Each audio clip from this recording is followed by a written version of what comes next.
What's going on, everyone? Happy New Comic Book Day. I am Manny from Manny Reads Comics, and I would not be able to read comics if it wasn't for this beautiful day. So just to jump into it, here's my comic book haul for this Wednesday. Again, they are in order of what I want to read most to least, which not meaning least is horrible, but just they're the last ones. There always has to be one last one, so it is what it is. But that being said, this first one is not my first choice. I just need to read it because I have a review coming up with it with a special guest that I'm not going to reveal right now, but I have to read it for in time for tomorrow, so might as well be the first one. And that is X-Men number 2, which this is the new series. X-Men number 1 was pretty good. Gives me high hopes for the rest of this series. The last volume, while it was Hickman and everything, all that was going on, it was just too confusing. It was hard to really get into it. But this here is, I think it's back to the status quo, I would say. We have the X-Men team set up, and they're actually going out there and being heroes instead of just hanging out in an island, I guess. I don't know what to say. But looking forward to it, and I can't wait to do that review with, again, a little special guest. Another different thing about this haul today is that the stuff that made it to the top weren't the big two. Like, this next one is from Image Comics. It's called The Me You Love in the Dark, and it is by Scotty Young and Jorge Corona. And if you don't know, they also did a book called The Middle West, or just Middle West, and that was an amazing book, an emotional roller coaster, everything. It had a little bit of everything for everybody.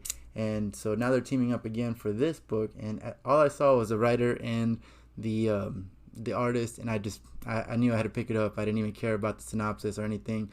I'm not really sure what this book's about, to tell you the truth, but I know it's going to be great, and definitely looking forward to this. This is going to be, I'm probably going to read it right after this. So and again, like I was saying, the indie titles are beating the big two right now. This next one is Lucky Devil by Dark Horse. Yeah, Dark Horse Comics. I don't know what to expect from this one. I read the synopsis of it. It's pretty interesting. Human gets demon powers and starts to abuse it, I guess. Again, I don't really know much about it, but Cullen Bunn here apparently is a good writer. I have a friend who will swear by him, and even though I can't recall if I read anything by Cullen Bunn, I'm gonna put my faith in him, and it's just I'm interested, and if it's not good, then I'm gonna blame that friend, and he knows who I'm talking about. So yeah. No, so the next one, it is one of the big two, but it's Black Label, so I still kind of see it as an indie, but it's a Nice House on the Lake, and this is just unsettling cover here and chilling, honestly. And so, like, this whole series, I don't really read horror thriller books or anything like that, but with Lucky Devil and Nice House on the Lake, I think those are good introductions to it, so I'm excited to jump into those. But going away from that genre into action, drama, mystery, all that, we have 7 Secrets by Tom Taylor, and this is just, the only reason it's far below those is just because those are books that I'm looking forward to, that I haven't read yet. But this one, if I knew anything about them, this one would be basically at the very top. This is just a glorious story. Can't wait to jump into it. Like I said, it's a mystery right now, and I'm just trying to figure out that mystery, so I can't wait to read this one. But that's the last of one. I don't know if it's the last of the indie books, but it's the last of the top quality indie books. And then we get to DC. So Batman here, Batman 111. Last left off with Molly in a bad spot. I don't want to give too much away, but I want to see how she gets out of it, and because right now things aren't looking too good for her. But art by Jorge Jimenez is amazing as always, so I'm always happy to get the Batman title. And then next, speaking of art, this one's not so great. Sinister War number 2. It is what it is. I'll accept it. I think the story itself is good. So I don't appreciate Nick Spencer making the Amazing Spider-Man titles into filler titles for this, but if it's for him to go and say his final story for Spider-Man, I can accept it. But it's good stuff. Moving on to Justice League 66. This cover pretty much tells it all. Things are happening in that book. I don't want to give away too much, but it doesn't look really good for the Justice League, right? So there's that. And this one here, Guardians of the Galaxy. I don't read Guardians of the Galaxy, so I have no idea what's going on. This is for the Infinite Destinies annual crossover stories. And so that's what this is. It's the annual number 1. I don't know who any of these people are on the cover. I wonder how this is going to come in. But the Infinite Destinies storyline has been pretty good. And it's starting to go into the Black Cat storyline as well. So I'm excited to read that, honestly. I don't know if you've heard, but I'm excited to read pretty much anything in my pull list. So I want to see. I mean, I'm not. It's Guardians of the Galaxy. I don't know what to expect. But Savage Avengers number 23, that one left off on a good mark on the 22nd one, and it was funny. Conan, Doctor Strange, you would never put those two together really, but they make a funny pair, and I'm pretty sure this issue is gonna be funnier than it is action. Even though they are battling, I think this is Shuman Goreth, something like that. Don't quote me on that, but it's going to be good. I like this. Savage Avengers has been a pretty solid read throughout. I think the 25th issue may be the last one, but I'm not 100% sure on that. But I'm very surprised at Savage Avengers. I love it every single time. But then moving on to Suicide Squad number 6.